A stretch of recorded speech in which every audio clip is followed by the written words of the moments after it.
একটু অবহেলা আপনার ছাগলকে নিয়ে যেতে পারে মৃত্যুর মুখে।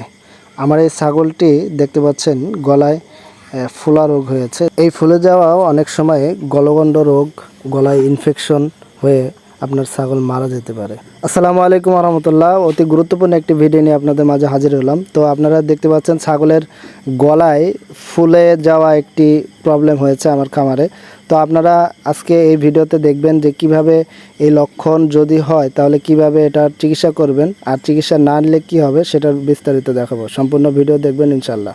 প্রথমে আপনারা এরকম রোগ যদি হয় আপনারা একটি নিজেরা ডাক্তারি না করে একটি পশু চিকিৎসককে অবশ্যই কল করবেন। তাদের সরজমিনে এসে দেখার পর তারা যে পরামর্শটা দেবে সেই অনুযায়ী আপনার ট্রিটমেন্ট করবেন। তো আমি কিন্তু আমার এই ছাগলটাকে একটি পশু ডাক্তার দেখিয়েছি।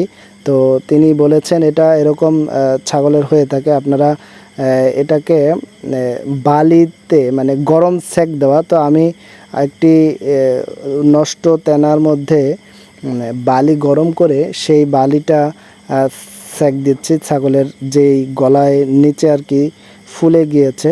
তো এটা যদি আমরা সময় মতো চিকিৎসা না করি তাহলে কিন্তু এইটা থেকে ইনফেকশন হয়ে গলগণ্ড রোগ হবে, এমনকি ছাগল মারাও যেতে পারে। তো একটু অসাবধানতার কারণেই কিন্তু আমাদের এই বড় বিপদের সম্মুখীন হতে হয়। তো সবাই অসংখ্য ধন্যবাদ। আসসালামু আলাইকুম রহমতুল্লাহ।